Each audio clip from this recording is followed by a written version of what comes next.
Welcome. I'm glad you're here. I'm thankful to share this space with you. Since you're here, let's get this work.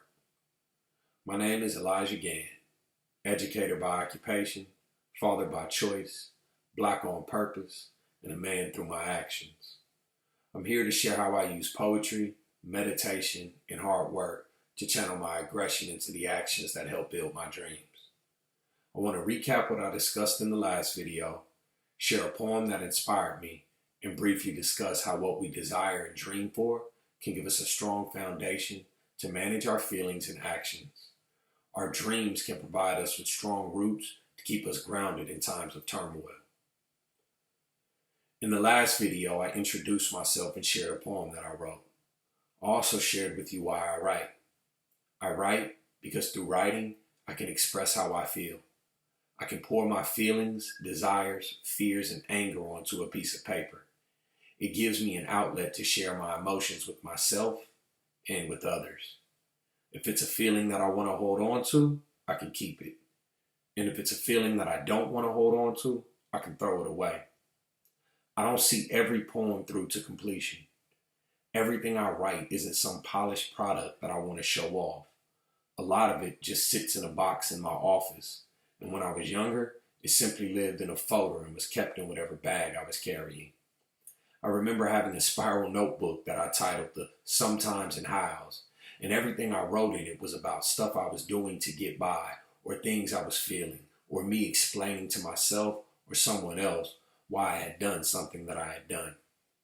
I hope you are able to use writing poetry as a tool to help channel your feelings. Writing poetry does not have to follow rules. You don't have to read it to other people, and it doesn't have to rhyme. Looking back through my box of poetry, I can find scraps of paper, napkins, paper plates, homework assignments, phone bills, printed out Facebook posts, and just tons of places where I grabbed a pen and started writing rather than saying what I was thinking out loud. It helped me to put into practice something my great-grandfather used to say. Everything thinkable isn't speakable. We aren't wrong for how we feel or how we feel it, yet what we do with those feelings can impact others. It's not wrong that I'm angry or happy, but it is wrong if I use my feelings to hurt others without just cause. When expressing how you feel, it is easy to get lost in an emotion. To ground yourself, it is critical to develop a sense of purpose. I shared in the previous video that on my journey I moved around a lot. I can recall one specific time where my mother and sisters were living in California and I was living in Tennessee with my dad. I had my first encounter with poetry around this time. I'm sure I had heard some roses are red and violets are blue, and I'm sure I knew who Shakespeare was, and I knew that music was poetry, but around 6th grade, I learned to memorize the poem that has stuck with me almost as a mantra. If you don't know what a mantra is a sacred phrase or word or sound that is repeated for meditation. The poem is called Dreams by Langston Hughes. It goes, hold fast to dreams, for if dreams die, life is a broken-winged bird that cannot fly. Hold fast to dreams, for if dreams go, life is a barren field, frozen with snow. Langston Hughes was one of the great poets and writers that came out of the Harlem Renaissance. He was a man who expressed to the world around him what he was living with and what he was feeling through rhyme and through poetry. He is one of America's greatest poets. When I was young, that poem stuck with me because of the imagery of the broken-winged bird and the barren field frozen with snow.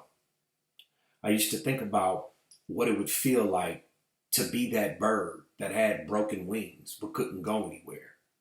And many times, that's exactly how I felt.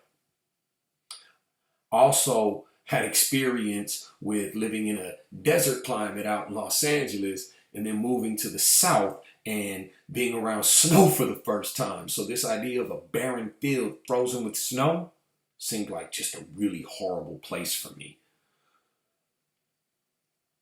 Life without wanting something or going somewhere can turn out to be this place where you're just trapped with nothing to do. And if you find one day that you look up and you've lost sight of your dreams, or you don't have any, or don't know what you want from yourself, then I will also guess that you're probably in a place where on a day-to-day basis, the actions that you're taking aren't doing anything to build yourself or the people around you. Taking time to vision what you want out of life can help you see yourself through times that are very difficult.